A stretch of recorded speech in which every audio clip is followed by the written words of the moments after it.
Don't judge us for our naughty language or our correct opinions. We won't judge you for your taste in podcasts. Listener discretion is strongly advised. Please send more cookies. Oh, hey. Welcome to part 2 of the final season 2 bonus episodes of the Going There podcast, taking a look behind the scenes to see how we make a show. Last time, we spoke with the audio producer, consultant, and voice actor, Bobby Thomas, along with our technical guru, Tyler Kavisti. We have 2 more talented folks to chat with today, where they'll tell us about who they are, why they love what they do, and how they make the show what it is. I'm your host, Matt. Let's learn how we make a podcast.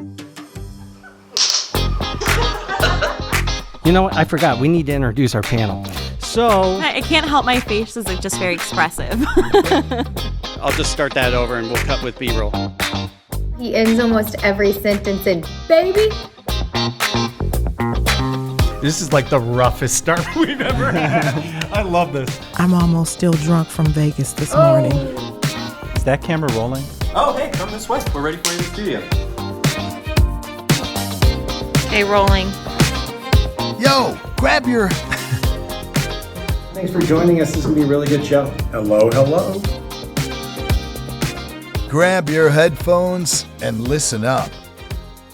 'Cause now we're going there.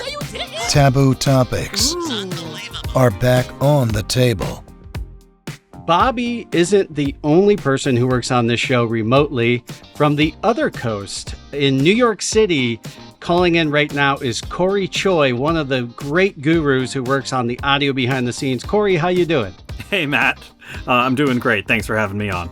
Cory, tell our audience a little bit about your background, who you are, and what you do. I'm a film director and writer, and I also own a sound studio. So I'm an Emmy award-winning sound mixer, and a lot of what I do professionally to make money is I run Silver Sound in New York City. So we do post-production for film and television, everywhere from pre-production through post-production. And then we also do podcasts, so full production for podcasts. So got a sound studio, and then I also like to direct my own projects. So I was introduced to you through like a radio podcast, audio professional listserv out of New York City when we were in the middle of season 1 here at the show. And you've been a great resource from the beginning, even before you were helping with the show, just getting the word out. And when we were looking for bands and musical artists, you were a huge resource from the beginning because you recorded a lot of these bands who ended up being on our show. Thank you, and I'm glad that I was able to be helpful. I mean, your show really stuck out to me as something, you seem kind of like a kindred spirit. You're doing something, because this show in particular, because you want to be addressing these topics and doing it and building the community around it. So that was, I could sense that there was you're really doing it for the love of it, and that sort of feeling is contagious. So I wanted to be able to help out in any way, and so when I caught wind of the show and it wasn't too much of an ask to pull in some great people, I was really happy to do so. Particularly Gabrielle Sturbenz, who's a wonderful musician, wonderful person, and also the lead in one of my earliest projects that's actually still in production. Yeah, Gabrielle is awesome, and then she got us Wheatus, because she's part of the band Wheatus, for our season 2 finale, and we interviewed her and Brendan, and that was like an amazing way to end season 2 for me personally. How cool is that? Yeah. And in certain ways, you guys kind of lived out what we were supposed to. And then, of course, then Christmas Dirtbag went on Colbert later. Yeah. In the season, which was super cool. We had a music video festival and Battle of the Bands called Silver Sound Showdown for 11 years, and the pandemic kind of ended it. But right before the pandemic, it was going to be a very special showdown called Dirtbag Showdown, because it was the 20th year anniversary of Teenage Dirtbag, the song, and the winning director of the festival was actually going to direct the 20th year video for Teenage Dirtbag with Brendan. It was going to be super cool. Got shut down, so we never got to do that, and we were super bummed. But having them come on to the show for the finale of season 2 was kind of like, okay, we got it in there. We got what we needed in there, and I'm really glad that was able to happen in some capacity at least. Yeah, and for those of you watching, listening, I mean, you can hear it in his voice. There's a reason why Cory is such an invaluable person in my personal circle, but the network of this show as well, because he loves what he does. It's not all about the money whatsoever. I mean, he does this stuff out of passion, and he does it when there is no money involved, when it just matters to him. Well, don't get me wrong. This is my profession. This is my profession and livelihood. Yeah. So it is about the money. But when I find myself in a position where I have enough money and I'm able to give, I'm happy to do so. So Yeah, look, all of us have to put food on the table. All of us want to get ahead. But it's to say, like, you're passionate about what you do, whether or not money is involved, whether or not, like, it's not always a financial carrot. Oh, yeah, like Showdown itself, the festival itself was a financial break even. I mean, it's kind of like this podcast, right? You know, you've got your studio and then this podcast as well. And it's kind of your passion, like I said, and you're right, kindred spirits, because we're making this podcast together because it's something that wants to be made and it's really exciting. So yeah, no, I feel that, and I'll take a compliment. I'll take the win. Sometimes it's a little hard, but thank you. Trust me, I get it. And because especially when people like, you're an artist, and then you're like, if you knew all the uncreative, unartistic things that it takes to create something, like, I don't feel artistic. And it's like, we sell ourselves short sometimes. And I think you are such a modest person that, it is very much in your personality to shun that and be like, no, I mean, I still want money. Of course you do. But compared to a lot of the other people in this industry, you're top tier, one of the good ones, quality wise and heart wise. Well, thanks, man. And it means a lot. But it also just happens to be a lot of the projects that I find myself drawn to usually are the ones that are not, commercially funded. They're a little bit more independent, a little bit more creative, because they're not beholden to anybody. Right. And there's something inherently freeing about not being tied to somebody else's purse strings, right? And so when creators are doing it for the love, usually you're working on some of the most exciting projects. So I think that has a lot to do with it as well. The really just kind of content you can't not work on oftentimes are people's passion projects. Imagine how watered down this podcast would be if we had corporate sponsors. Oh man, you couldn't do a single episode. You couldn't do a single episode. No. Every single episode would be absolutely, no, you can't say that. No, you can't go there. And that's why it's the Going There podcast, and it's great. And that's why, you talk about breaking even, man, that is a dream for me. Just not losing money on the show, but it's not, I see it as an investment. It's not a financial investment. It's an intrinsic investment in what I care about, how I want to leave this earth. I'll be proud and happy that I left this behind. Yeah, and projects like this are what keep us going. I don't live to work. I work to live. And part of living is doing a podcast. It's my hobbies. It's my passions. It's the relationships. It's the community you build. I do the money part so I can do all of the other stuff, right? And you're that same person. For the technical side of stuff, the first time I can't remember if I reached out to you about the podcast first or if it was about another project, but I had audio issues on a professional interview that we did, and the audio was unusable, but it was recorded with a very high profile person out of state, and it was not going to be able to be replicated. And we would have been so embarrassed to call this person back. But technical shit happens, right? All the time. You waved your magic wand, and from that point on, I was like, well, Cory, I need you in my arsenal at all times now. One of my specialties is audio restoration. And I do want to emphasize that it's not a magic wand. It's these amazing tools from these incredible companies that are coming out now. Yeah. But one thing that I've spent a lot of time doing is really taking the time to learn all the tools pretty effectively, but also experiment with different combinations of tools from different designers, companies, and manufacturers. So I do have kind of different special sauces for different problems, but I'm not inventing anything. I'm very good at finding the best products out there. I'm still ultimately an end user, and I'm a huge supporter of these developers, and will sometimes actually reach out and talk to them and tell them what I want, and they'll work with me and stuff like that. But the last, I would say, 5 years were absolutely incredible for audio restoration. And then this last year, it was just all 5 years rolled into one. And it just, the possibilities with audio restoration have just kind of gone through the roof. So I guess it helps to be fascinated by it, because a lot of people, including this podcast, like to come to us and be like, okay, what's out there? What do we got? What do we got now? What can we do now? And it's always such a pleasure to be able to be like, well, hey, you used to be totally biffed when you had, long tail reverb, but here we go. Now we can address it. One of the biggest compliments we've gotten across the board, and it means the most when it comes from people like you, is the quality of the actual audio itself, because that should always be number one when it's a podcast. The content, of course, is important. There's so many elements that need to work well. But if your audio is bad, especially as a production professional like myself, running a production company, that right there, it's like indirect marketing that says you're not very good at your job. And you complimented us early on that we had high quality, but you took us to a whole new level. And even Bobby is blown away, and he's a great audio professional himself. And it was just the tools you have and how you know how to use them. And because you're so curious and passionate, you research, you find new ways of doing things.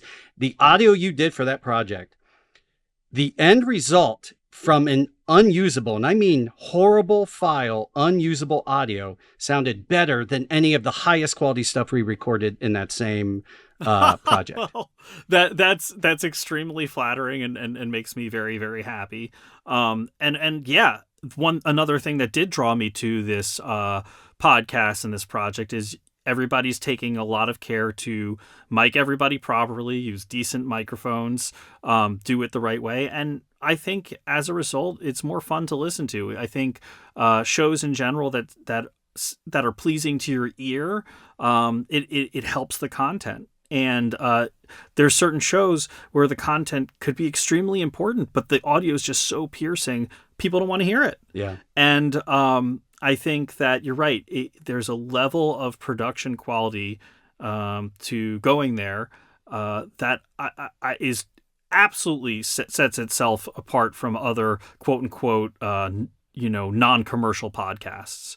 And it's part of what makes the show really special, and I'm glad to be part of that. I mean, basically what I bring to the show is take a good sounding show, a show that already sounds pretty good. I put on some denoise, and I make sure the audio levels are even, and I kind of put that final mastering touch on things, and make sure that it's as denoise and clean as possible without affecting the quality of the voice, because always if you take your denoise stuff too far, it affects the quality of the voice. And so, yeah, going there is not unique, but very special in that it's in a class of podcasts where it's like, take something that sounds good and make it sound great, not the example that you gave. Take something that's completely unusable. That's an anomaly, right? Take something that's completely unusable and make it sound acceptable. A lot of people are calling me for that. Make this acceptable. Make this intelligible. Going there, it's like, hey, let's work together and make this great. And one thing that I really appreciate is that as a very serious production professional, you're not afraid to give feedback and say, hey, let's dial it this way, let's dial it that way. Different creators and people with their own visions all have their own thoughts about how a show should feel and sound, and it's really great because the show has a very strong vision for what it's supposed to be. And so as a collaborator, as someone who directs, I aspire to be somebody who gives the rest of the crew or that sort of clear vision. And as someone who also helps professionally other people realize their visions, I always appreciate a strong, decisive, creative head. It's always such a pleasure to because that gives you the opportunity to collaborate and not just put out fires. And I feel like going there is a collaboration, not a fire extinguisher. And it's a two-way street. So not only have you been open for me to say, hey, I know what you did here, but would you mind tweaking this? Because audio can be so subjective sometimes, but you've offered lots of feedback through times that had nothing to do with the audio. You're like, hey, you might want to think about this line because it could sound like this. Or when this person said this, you might want to add some space around it because it seems like you rushed through it. And it's like, if you're not taking that kind of feedback from other professionals, you're not learning anything. And the whole show is about other people telling their stories, Yeah, and it seems like everybody involved with the show kind of does that. Like, we're all kind of right. This whole team is like small but mighty team, but we're all kind of gravitating to like, we're given a space where we can collaborate, and that's exciting. And I haven't met any of the folks in person. Actually, it's all been remote for me, but still, I feel a definite bond with you and some of the other folks who work on the show. Okay, I'm adding to my resolution list 2024. I'm gonna, as promised, I'm gonna visit Silver Sound and meet you in person. I'm gonna be so upset with myself if I don't make this happen. And so, are you in the heart of New York City? Where is Silver Sound at? Silver Sound's 27th Street, between 6th and Broadway in Manhattan. It's right across from actually a building called the Radio Wave Building that Tesla did a lot of his work in. It's a really cool neighborhood. It was the fashion adjacent to the garment district, adjacent to the plant district. 15 years ago, it was a very different place. It was pretty seedy, and there was this kind of sound studio in the middle of all these open air garment markets. And that was, so my predecessor in this space, Larry, he was doing all the dubbing for Pokemon in this space. That's awesome. The cartoon, you're talking the original series? All the English dubbing for Pokemon was done in this space. Larry was the one who ran his business out of it, and he was a composer primarily, but also did some of the dubbing in here. And he wrote the theme songs for the American theme songs for a lot of pretty great shows, like Ultraman, Hello Kitty. Really quick, small world story, unless this is how we originally got connected, I don't know. But Joe, who was my co-host on season 1, was friends and colleagues with the girl who was the voice of Ash Ketchum. So she was probably in your studio. Yes. Isn't that so wild? Funny. Yeah, that's wild. Yeah, it's funny. So Larry was doing all that. Then all of a sudden, and this is why it's so hard to be in the production world, you put all your eggs in one basket. That became basically his only client. And then he got undercut. Somebody underbid him. And he was just like, time to cut loose and retire. It was kind of a bummer. It was very lucky for me, because right at that time, I was getting very unceremoniously screwed over and forced out of my space by Jared Kushner, of all people, and Ivanka Trump were really screwing me over at my old space.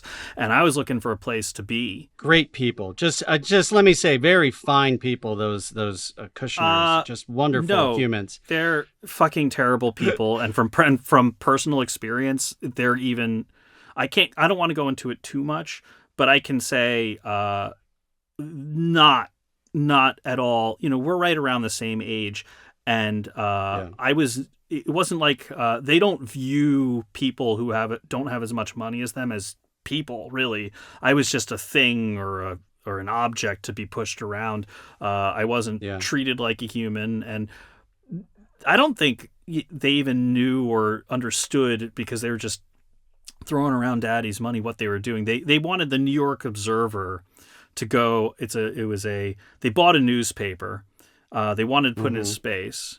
A bunch of illegal stuff. My lease was broken illegally. There was a lot of intimidation, threats made to me. They eventually got my space and ran the newspaper into the ground very promptly, and then moved on to the next thing to burn down. But as that happened, as I lost my space illegally, I needed a place to land, and Larry was very conveniently getting out and said, "Hey, why don't you come over here?" So I come in here, and we completely redo it because it was made for music, and we revamped it for post-production for film. And we go to the closet, and there's this poster with all the Pokemon laid out, signed by every single actor who had done every single Pokemon and every single character. So you stole that and sold it on eBay, right? Well, no, it's really funny because I actually wasn't super familiar with the cartoon. I knew it was a deal with the kids at the time. I thought it was cool. Oh. No, I just mailed it to my cousin who was into Pokemon. And I think he may or may not have just like put it on his wall with tape or lost it because he was like 12. And I'm sure you know now how much that would have been worth. Yeah, now things similarly are going for like $10,000 to $20,000, maybe even more. So yeah, you could pay a month of rent in New York City. So there you go. So yeah, New York City's a wild place to be, but it's also a place I love being. The independent film here is why I want to be here. If I wanted to do all commercial film, I'd be in LA. Right. Well, and I brought it up because it's really important. There's so many people who now come out of the woodwork. They're like, I'm a podcaster, I'm a video producer, I'm a filmmaker, I'm a fill in the blank. But a lot of them are really hobbyists because they bought a nice camera or a nice microphone or something. And it's not to shit on them, but it's to say, like, those are often who we're competing against in the industry because they can underbid us. They don't have any overhead. And when somebody goes, oh, I'm operating a studio out of New York City, you know, even if you're near the city, it's probably out of your apartment or something. But you have a literal physical studio space in Manhattan.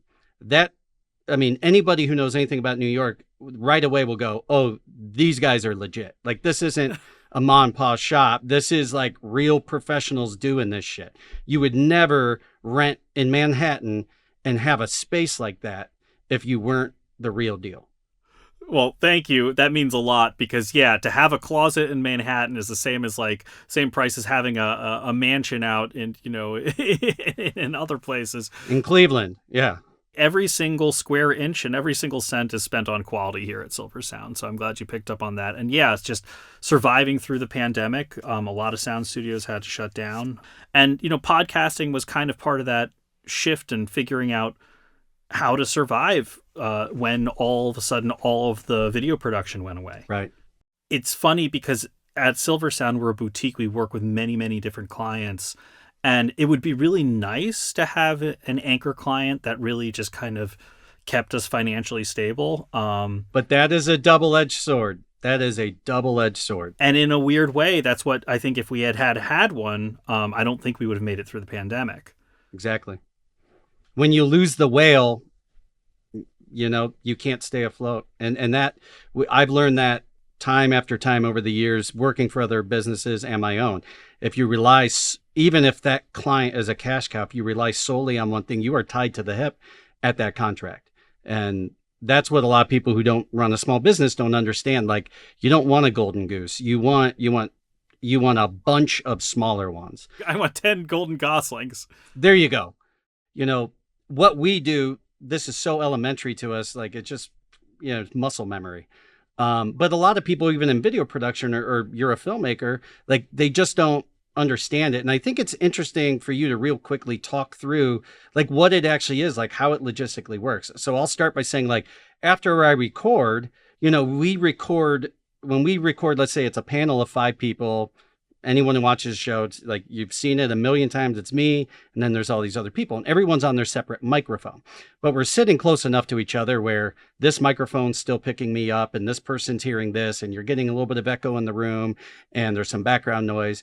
And basically, even though it's good quality, natural recording, I'm like, this needs to be even cleaner and better, right? And so I send it to you.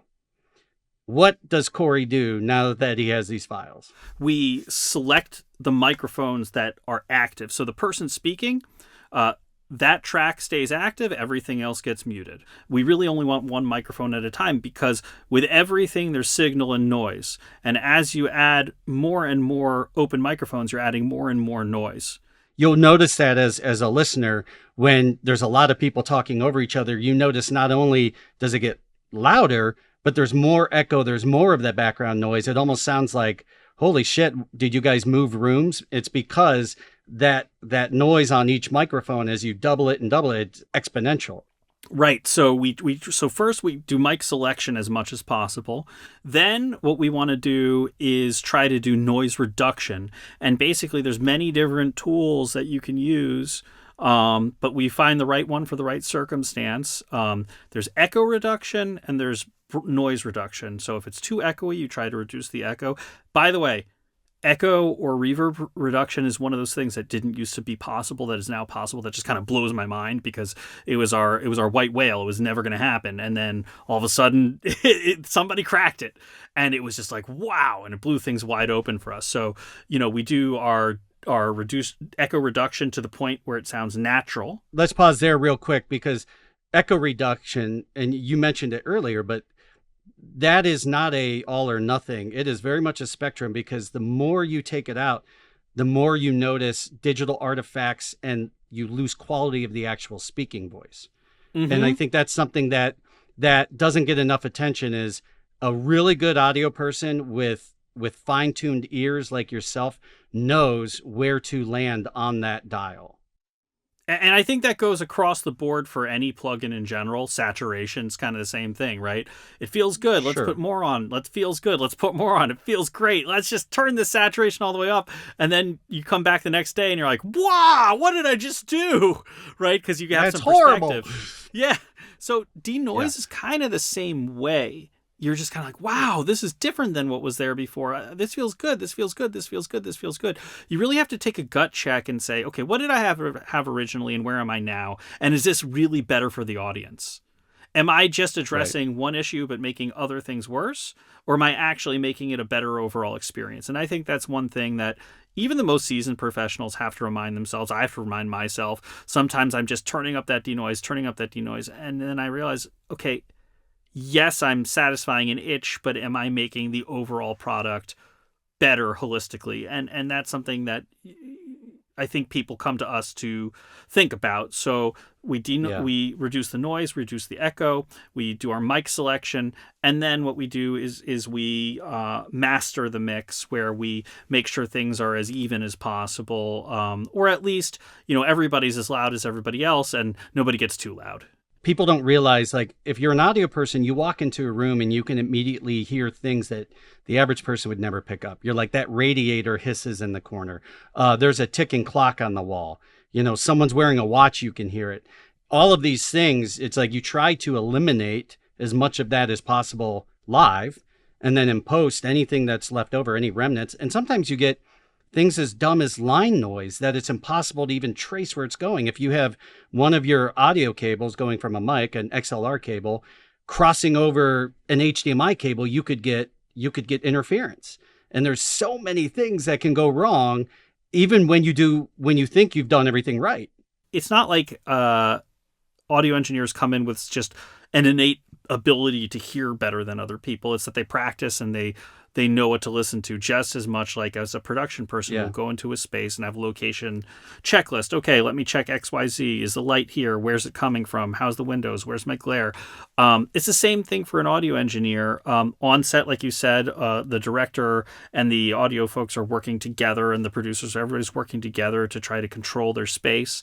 And then at the end, if there's things that are not controllable in post, it's the decision, okay, is it going to feel weirder to try to control this and fail, or to leave this in and fill it out and make it feel more even? And ultimately, what you want is a audience experience that is as even as possible, where they aren't surprised by technical issues, they're surprised by content.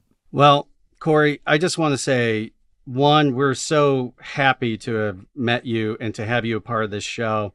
And I mean, everyone across the board has noticed, who's worked on the show, how it's only gotten better over time, technically, content-wise, everything, and you're a big part of that.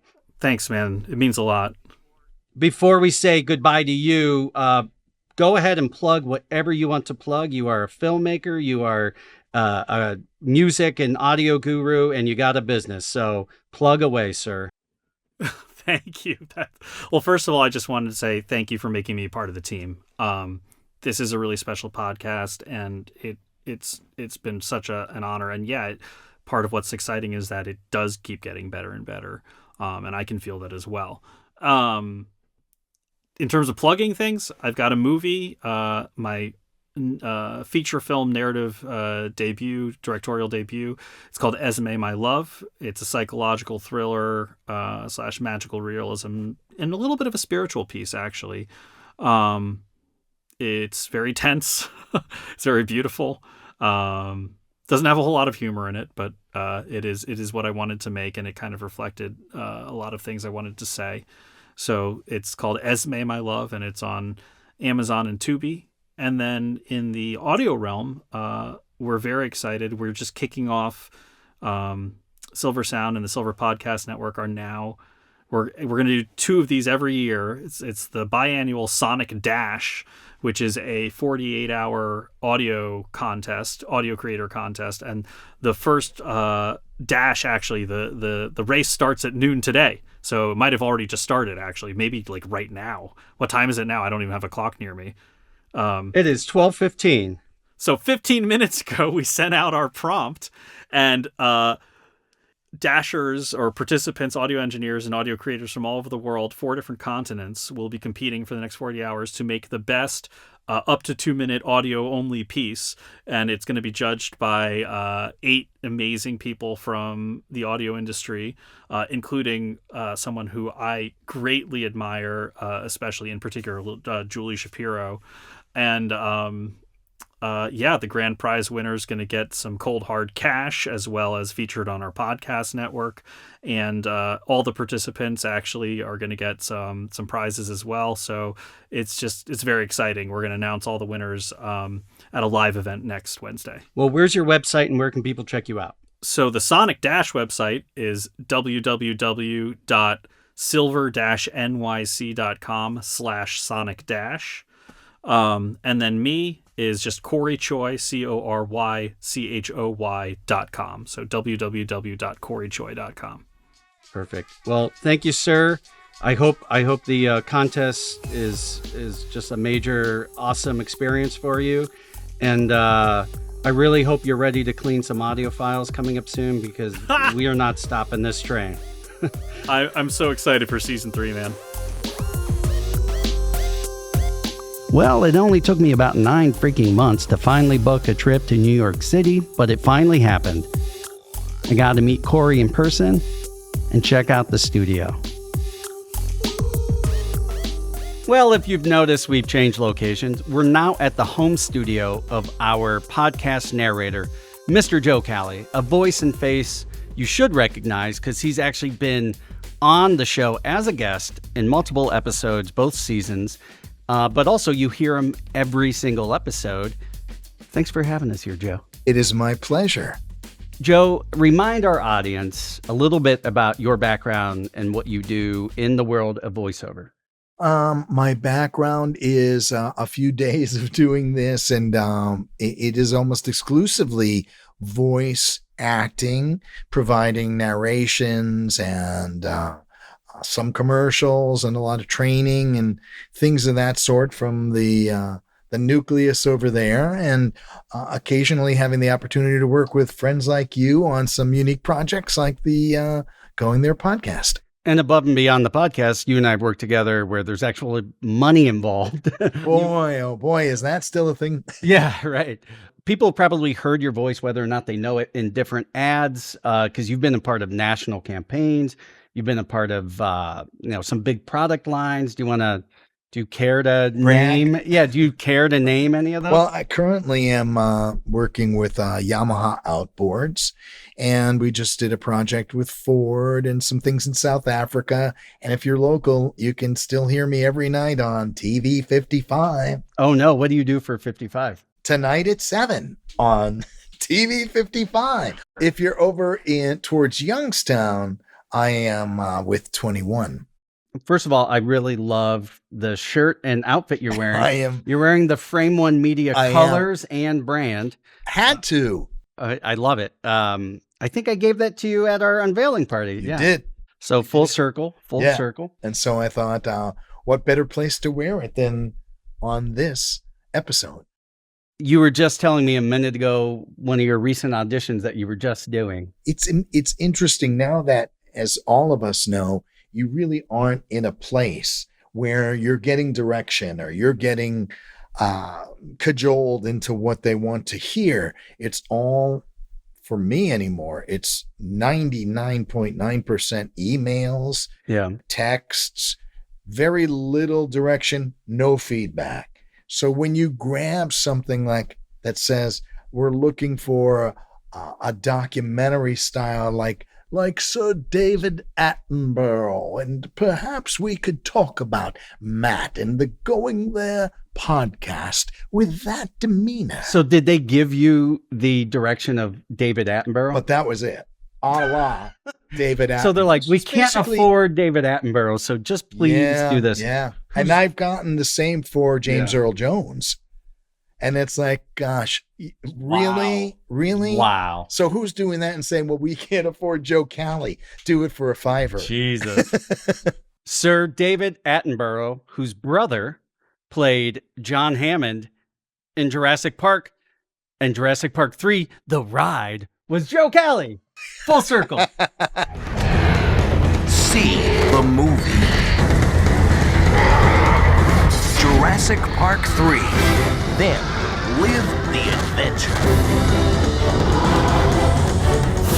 Yeah, and what's amazing is you didn't know that until last year. You sent me that like right before you were on the show, and I had to like share that with everybody. That was like such a treat. I had no idea he was as big a Jurassic. Not Jurassic Park 3, but yeah. I'm a big fan. I was a big fan you of read them too, right? I read 1 and 2. I don't know that there was a book beyond that. The first one rivals the first movie. The second one was way better than the second movie, for sure. So let's talk about what it is that you do for the podcast. I think a lot of people would be interested to know how it goes. Like they might think like you come into our studio and record stuff. Sure. But really, your interaction with us is similar to your interaction with most clients when it comes to the podcast. So it is. Tell us a little bit about it. Well, in the early days in the birth of this, you contacted me and you were feverish in terms of creativity and putting together a master plan and then scripting things just that we would try out. And then you asking me to participate in that. And we wrote a bunch of different kinds of promos and intros and lines that we could use. You did want a specific genre of sound. And what we did then and continue to do is Matt provides, sends an email with a great variety of lines that he would like to hear. It doesn't mean he's going to use them all, but this way he has them in what we call the can. And we try and deliver them in a variety of tones, if you will, but that specific genre of voice. Tonight, you're going there. And then I'll go into there and read it from the monitor and read it. I think I try and read them a few times. I was going to say what you're really good at. For example, if the line is buckle up because we're going there, you'll do 3 different intensities and tones. I'm starting with crank it up. Or crank up the headphones. Crank up the headphones and listen up. Yeah, maybe that sounds better. No, maybe not crank up because you're saying up twice. Grab your headphones and listen up. Grab your headphones and listen up. Grab your headphones and listen up. Okay, so one more time. Grab your headphones and listen up because we're going there. Yeah, so we try and number one is your timing. I don't know. The difference in working this way is I don't know what the timing of the video is going to be. So if I can give them to you in 3 different time tonations, if you will, the one that best works with your video, with your end purposes, with what Tyler is marrying it with, is what it works best. And intensity is just to give you a variety. And then on top of it, I always tell you, have fun, make up your own stuff. And you always give me a variety of things. Like we have some of the best ones that we have are you just kind of playing and coming up with your own Well, wording. that's in sync with what you've provided. Yeah. I mean, that's the creative end of this. And we don't get a chance to do that too much anymore, do we? Right. We really don't. Yeah, and that's why for season 2, I was like, let's write some new ones. And it seems like it's like such a small piece of it, but it's really not, because it sets the tone for the show. It's helped us build like the brand of the show. You know, you're watching the opening credits and you hear the voice, and the award-winning show. I will give him his accolades. Our accolades. And actually, that's a good segue into your influence on the show goes above and beyond just your voice. In the very, very early days, there was a few people, you being one of them, who I reached out to and said, here's what I'm thinking about doing. What do you think? Do you remember some of those initial conversations? Well, sure, because it was pandemic. People were low. We were both low, and it just was an opportunity to, again, the creative was pulling us from the mire a little bit. And you had a real concrete idea of what you wanted to do with it. And then we kind of nuanced it. Well, yeah, and you could even talk about this on that and that. And I can recall you talking about wanting to work with different religions and people who were being persecuted. And I said, I know somebody down the street from you I just worked with, and he's your age, and I think it'd be good for you to meet him. And it's Casey Weinstein. Yeah. And sure enough. And what a great introduction that was. He and his wife now have been on the show several times each, together once, which was an awesome episode. Yeah. And you've teed up ideas. I think you gifted me the John Pavlovitz book. Yeah. Networking is what it's all about. Well, it is. But beyond that, and I have to say, just to prelude that, in networking, I think, thank you, Bobby Thomas, because Bobby probably introduced me to you. Yeah, in some ways, yeah. I will say, like, anyone who I meet who Bobby knows, I kind of ask Bobby, what do you think about this person? He's a good judge of character. You know? Good. And thanks, he said, Bobby. He goes, oh, you want to get Joe involved? He's the expensive voice guy. No. Okay, take that back. Take that back, Mr. LA. Yeah, Bobby, who's also longtime voice guy, very talented. Like, when he says somebody else is a very talented voice person, I take it extremely seriously. And I take that as a compliment, because he's worked prior to me for a long time in radio with major names. Yeah. He's a major name, and he's West Coast now. Yeah. But like you, he's working. It's like you move somewhere, but you're doing all your work for pretty much. Tyler and I were saying it. I mean, there are no physical locations to do this anymore. Or very few. That for voiceover exclusively are in our market, they're gone. They're gone. There are still some music studios. And the fact of the matter is, and Bobby may agree, most of us did not get into this to be engineers and do technical work because we didn't know it. But if you don't know it now, you're out of the game. Yeah. So learn as you grow.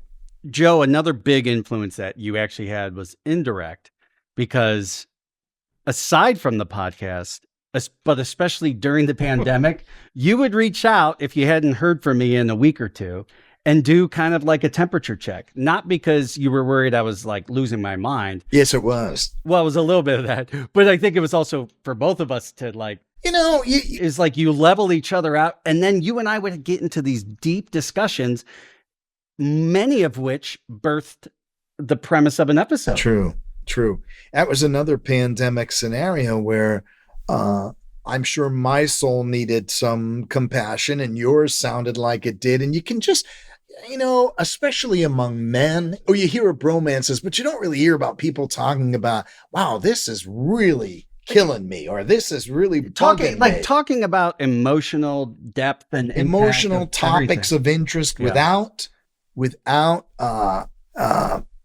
anger and right.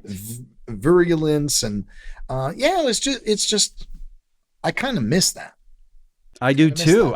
And the podcast has been the one thing, luckily for me, that's kind of fulfilled that, but when we're not in the midst of doing this weekly, I miss it a lot. It could continue, and Tyler can edit this out. It would continue if the guy would ever return your calls. Or no, not return your calls. So he's been in my house for 45 minutes and he's answered 3 calls. Tyler and I were saying we've gone 3 years without a phone call being directly answered. So there you go. I am terrible about being present because I'm Not for those 3 phone calls he wasn't. Always being pulled in 500 directions. And he was animated too. We could hear him from the first floor and we're low. That's okay. You know, this show is about feedback and about becoming a better person. He's a good person. This is great live feedback. He is a good person. Actually, you know, I'm going to say this, and you can edit this out too. But good person doesn't just mean about this. I can remember working a party at your house, and your neighborhood was having like a bar crawl, a basement bar and you crawl. were the last one. Yeah. And you know, we're in an era where it could be just hell at the end of the night, and you knew that, and you didn't want that. You know, this is he said, this is my house. This is where my soul is. I don't want it destroyed. That's why I'm asking, can you come at this late hour and blah, blah, blah. And it doesn't per se talk to our discussion here, but it does talk to him because we care about what's ours, and not just what's ours, it's presentation, the peace it gives us. The peace. The big thing that's been happening in my life lately has been like, whatever word you want to use, talking about like energy. And it's like your energy is in your home. Like your home is this space. Well, your energy also is shown, in my opinion, in the studio. Your studios are placid, they're colorful, they have good knock you back into the park kinds of quotes on the wall. The kitchen is clean, the back room is clean, the bathroom is clean. And it's just a very peaceful, you're in a busy, frenetic business. All of us are. But it's nice to be just. How else can you be creative if things are like, I can't. All over the place. Yeah, I can't work and be creative in an environment that isn't conducive to it. And for me, conducive means I'm not worried about, oh shit, I got to go deal with this fire over here. It means like I walk in and I'm inspired. I can work in it, but I'm not a hoarder. You're not a hoarder. Yeah. So I have to leave soon, or I'm like. You're not at your best if you're in that environment. And that's why I wanted to create a space that people come in and want to dream and hope and aspire and create. And that's really what I tried to create. And the fact that you mentioned that, I love it. Yeah, because you wouldn't hear that from yourself. No. It's from people outside of it. And it does. It adds to what I think going there is all about. Mm-hmm. Because you are discussing we're discussing some very hot topics, but it doesn't have to be a hot atmosphere. Right. That's a great way of putting it. You're not necessarily at the therapist's office where it's candles and ocean waves and stuff, but you're also like not under a bright light with all kinds of things taking your attention away. It's like serene, but SUV. Creative. Yeah. So yeah, I SVU. I mean, I knew what you meant.